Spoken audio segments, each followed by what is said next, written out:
এরপর সৎসঙ্গ শুরু করার আগে প্রথমে আমি আমার পরমারাধ্য গুরুদেবের চরণের সশ্রদ্ধ প্রণাম জানাই উপস্থিত গুরুমাকে, আচার্য মহাশয়কে। যদিও তিনি এখন উপস্থিত নেই, তবু তিনি আমাদের মধ্যেই আছেন। উপস্থিত যথাযোগ্য স্থানে আমার প্রণাম, ভালোবাসা, শুভেচ্ছা। আমরা নিয়মিত হোমস্থানে উপস্থিত হচ্ছি এবং এই যে মন্ত্র উচ্চারণ করছি আমরা, অমৃত অহং পূর্ণ নাস্তি মে ভয়ং ন জীবমর্ত শিবোহম শিবোহম। আমি অমৃতের পুত্র। অমৃত বলতে এখানে খাবার অমৃত নয়, অমৃত মানে মৃত নয়। যে নমে জাতি নৈব জন্ম, আমার কোনো জাতিও নাই, আমার জন্মই হয় না।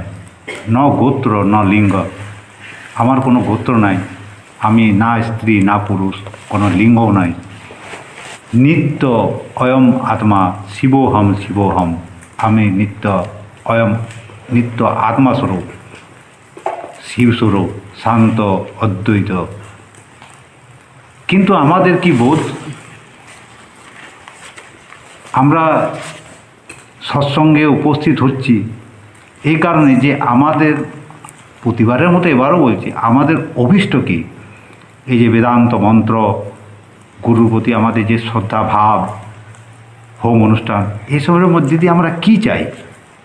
আমরা চাই সেই পরম তত্ত্বকে জানা, যাতে কি সত্যি কি আমাদের যে এই যে জীবন সংসার যা চলছে, যা কিছু দেখছি, তাই কি সত্য না আরও কিছু আছে? আচার্য তার যদি প্রণবতত্ত্ব বইটি আপনারা পড়ে থাকেন, তাহলে দেখবেন যে তিনি বলেছেন, জাগরিত স্থান বৈশানর, স্বপ্ন স্থান তৈজস, সুষুপ্ত স্থান প্রাজ্ঞ। এবং তাহার উপরে আর এক অবস্থা আছে, যাকে অবস্থা বলা উচিত নয়।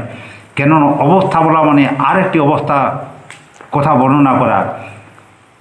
সেই যে অবস্থা না বললে অবস্থা বলতেও হয়, তার কারণ বোঝানোর জন্যে সেই সত্য স্বরূপ, যাকে তিনি বলেছেন তুরীয় বা ব্রহ্ম, সেই অবস্থা। তাহলে জাগ্রত, স্বপ্ন এবং সুষুপ্তি, এই তিনটি অবস্থার মধ্যে দিয়ে আমরা চলছি। কিন্তু বাকি দুটি অবস্থাকে ভুলে গিয়ে আমরা কেবলমাত্র জাগ্রত অবস্থাটিকে সত্য বলে মনে করছি। এই যে মূল কারণ কি? তিনি বলছেন, নমে জন্ম জাতির নৈব ন গোত্র ন লিঙ্গ, নিত্য অয়ম আত্মা শিবোহম শিবোহম। আমি নিত্য মানে যা অতীতে ছিল, ভবিষ্যতেও থাকবে এবং বর্তমানেও সমভাবে বিরাজমান, সেই আত্মা স্বরূপ আমি, না আমি দেহ। কিন্তু আমাদের অনুভব কি? না আমি পরিচ্ছিন্ন, আমি দেহ। এবং এই যে দেহ, একে বলা হচ্ছে দেহ অধ্যাস। আচার্য এ সত্যবাণীতেই বলেছেন যে এক আত্মায় সর্বত্র বিরাজমান, জড় চেতনে ভেদ বুদ্ধি, অজ্ঞান কল্পনা প্রসূত ভ্রম মাত্র। বিষয়টি যদি চিন্তা করি, তাহলে জড় চেতনের যে ভেদ বুদ্ধি, জড় চেতন, তাহলে জড় কি এবং চেতন কি? চেতন বলতে আমরা কি বুঝি? যদি বলি আমি চেতন, তাহলে সমস্ত ভূতেই চেতন, তাহলে সবাই এক একটি করে চেতন। কিন্তু চেতন কি অনেক? না। চেতন কি? তিনি সেই তুরীয় ব্রহ্ম সাক্ষী স্বরূপ, যা শিব অদ্বৈত, সেই সাক্ষী স্বরূপ সদা জাগ্রত, নিত্য শান্ত, অদ্বৈত, পরম সত্য। তাকে না বোঝার জন্য এই দেহে অধ্যাস হয়ে গেছে কি? এই পরিচ্ছিন্ন দেহটি আমি। এই দেহটি আমি হওয়াতে সমস্যা হয়ে গেছি কি না, আমি জাগ্রত, স্বপ্ন এবং সুষুপ্তি তিন অবস্থার মধ্যে দিয়ে চলেছি এবং একেই সত্য মনে করছি। আর এক যে অবস্থা আছে, তাকে অবস্থা বলাও উচিত নয়, কিন্তু না বললে বাক্যকে সম্পূর্ণ করা অসম্ভব নয়। সেই অবস্থায় পৌঁছালে আমি কি বুঝব? তখনই বুঝব যে তাহাই অমৃত তত্ত্ব, নমে জন্ম নাস্তি মৃত্যু, ন কর্ম ন ফলম। অথচ আমরা নিয়মিত কর্ম করছি, কর্মের ফলও ভোগ করছি। এই যে ভ্রম, এই ভ্রম থেকে নিবৃত্ত হওয়ার এক এবং একমাত্র উপায় এই সৎসঙ্গ। এই সৎসঙ্গে নিয়মিত আমরা আলোচনাও করছি সেই সত্যস্বরূপ ব্রহ্মকে জানার জন্যে, সেই পরম তত্ত্বকে, পরম ঐশ্বর্যকে পাওয়ার জন্য। তাকে যদি আমরা কেমন করে পাবো, কীভাবে উপলব্ধ হব, হলেই বা কী হবে? আমরা যে অবস্থার মধ্যে দিয়ে চলছি তাতে কী মধ্যে আমরা আমাদের যে সুখ দুঃখ জ্বালা যন্ত্রণা তার মধ্যে দিয়ে চলাতে আমি কতটাই বা সুখী, আমি কি আদৌ সুখী? ভগবান বলছেন যে সংসার ও দুঃখালয়ম অশাশ্বতম, এখানে কেউ সুখী নয়, কারণ যে যতই সুখী হোক না কেন যায়। অতএব এই সুখ ক্ষণভঙ্গুর সুখ। আর তিনি কি বলছেন? যে সত্যস্বরূপ পরম দেবীকে অহংভাবে জানলে সমুদয় অধীনতা পাশ রূপ বন্ধনের নাশ হয়, ক্লেশ ক্ষয় হওয়ায় জন্ম মৃত্যু রূপ দুঃখেরও অবসান হয়। তাহার অভিধ্যানে সাধক দিব্য দেহ লাভ করে বিশ্বের ঐশী ঐশ্বর্য প্রাপ্ত হন এবং ভোগাবসানে দ্বৈতরহিত আপ্তকাম হন। এই আধ্যাত্ম শক্তির উদ্বোধন যে অভ্যাস সাপেক্ষ, তাহাই যোগ। তাহলে কি? তাহাই যোগ। এই যোগ কথাটির অর্থ একদিকে কিন্তু বিয়োগও, কারণ যদি বিয়োগ না করি তাহলে যোগ সম্ভব নয়। এখানে যোগ বলতে 1+2+3 এরকম যোগ নয়। যোগ কি? আমার যে অবস্থা, সেই অবস্থাগুলিকে ত্যাগ করো। কি?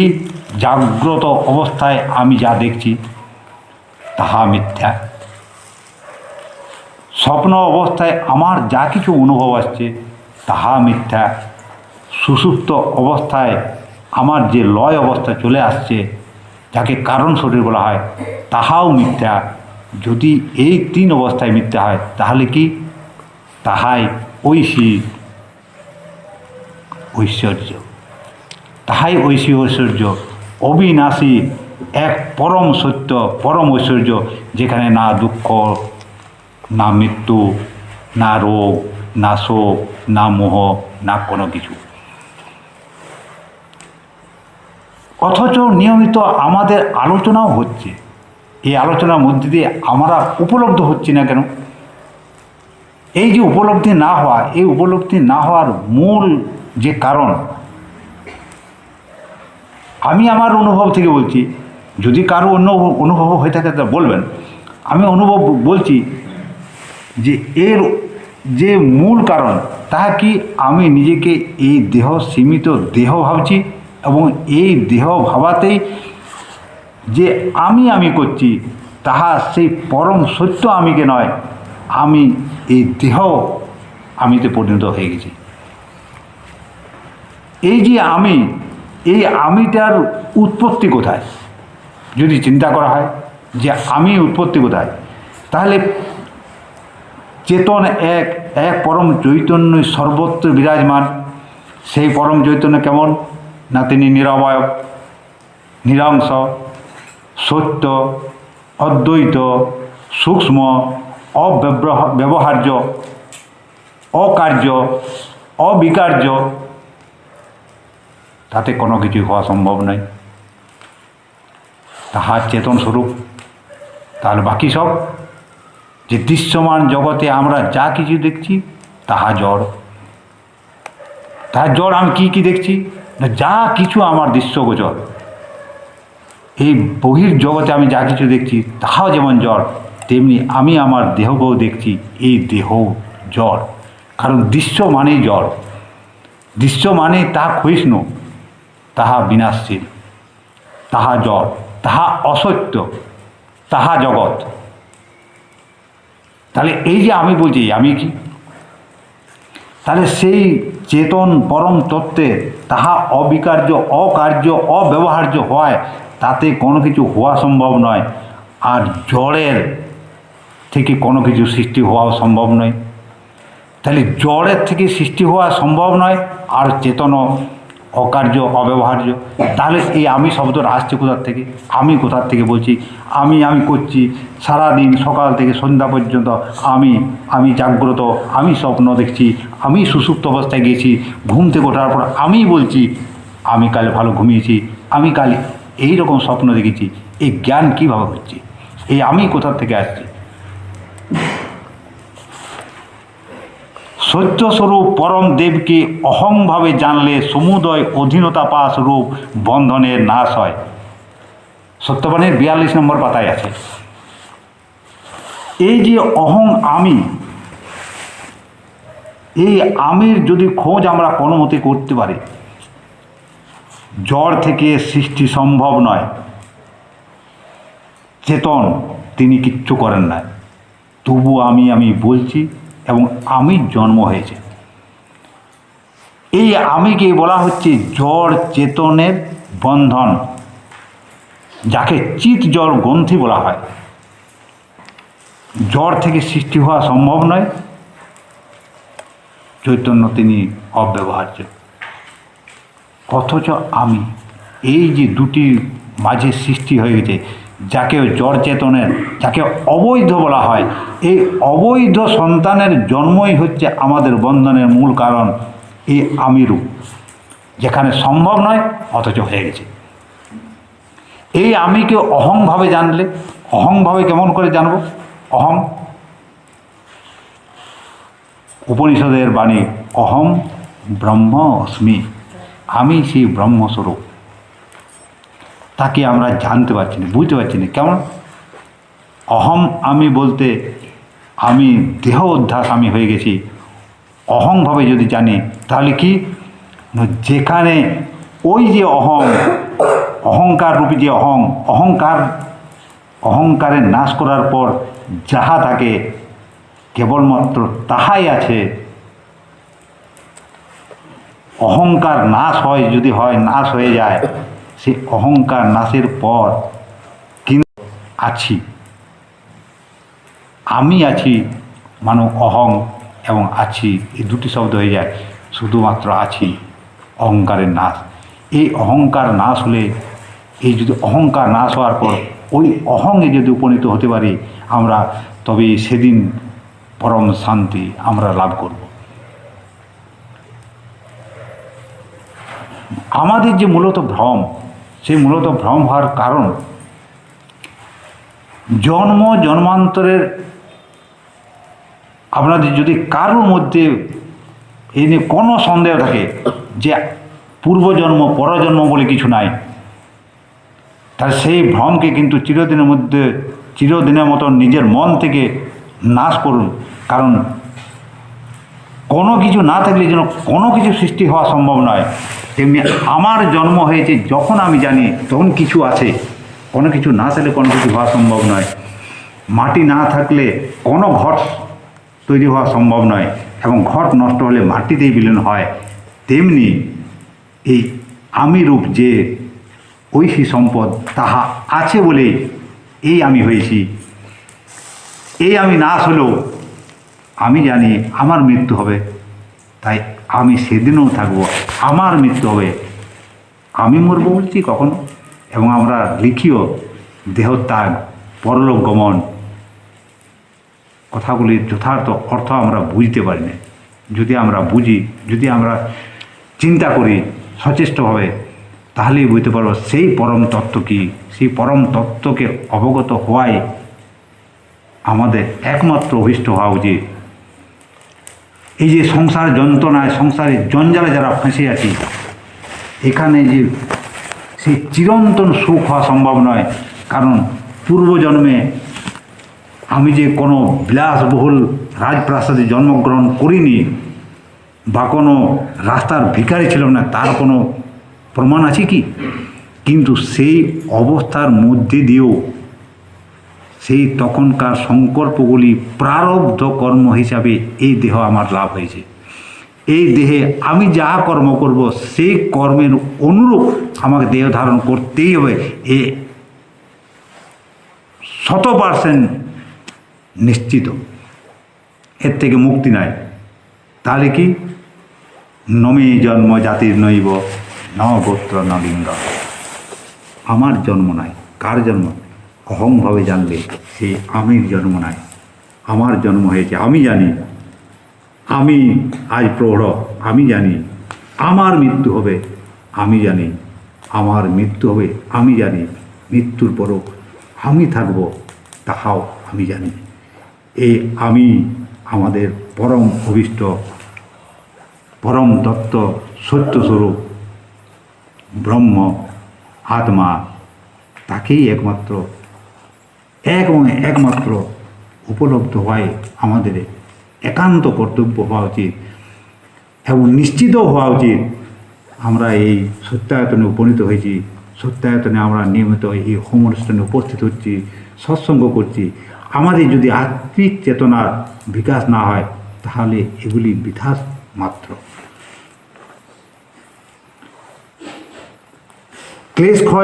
ক্লেশ ক্ষয় হওয়ায় জন্ম মৃত্যুরূপ দুঃখেরও অবসান হয়।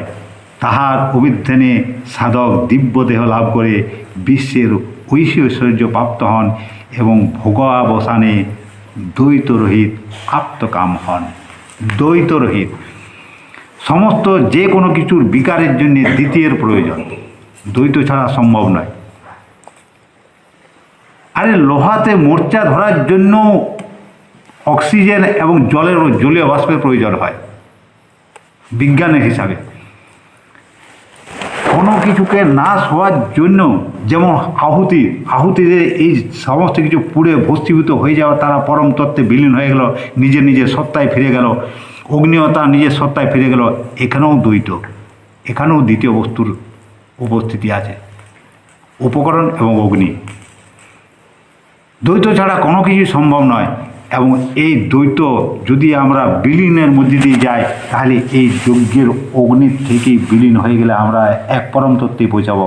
কারণ অগ্নির উৎপত্তি বায়ু থেকে, বায়ু,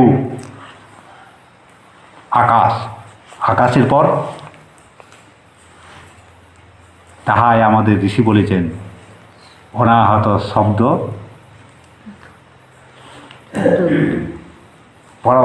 সব জায়গাতে লেখা আছে, সেই অনাহত শব্দ, সেই তাকে অনুভব করো। যদিও বলতে নাই, তবু বললাম, সেই পরম সত্য স্বরূপ। কারণ আকাশও বিলীন হয়, আকাশের তন্মাত্রা শব্দ একটি লীন করার পর, লীন হয়ে গেলে এক পরম তত্ত্বেই আমরা পৌঁছাবো। এবং ভোগা অবসানে দ্বৈত রহিত আত্মকাম হন। দ্বৈত রহিত হওয়া মানে সেই পরম তত্ত্বে বিলীন হওয়া, যেখানে জন্ম নাই, মৃত্যু নাই, শান্ত নির্বিকার শিবস্বরূপ, আমি সেই আত্মা, আমি সেই ব্রহ্ম, এই অনুভব হওয়া। এই আধ্যাত্ম শক্তির উদ্বোধন যে অভ্যাস সাপেক্ষ, তাহাই যোগ, ইহাই যোগ। দৃশ্যমান জগৎ থেকে বিযুক্ত হওয়া, ইহাই যোগ। আমাদের সকলের মধ্যে এই আধ্যাত্মিক যোগ পরিস্পুষ্ট হোক, সকলের মধ্যে এই চেতনা জাগ্রত হোক, আমাদের অভীষ্ট সিদ্ধ হোক, এই কামনা করে পরম পুরুষের কাছে ওম তৎসৎ।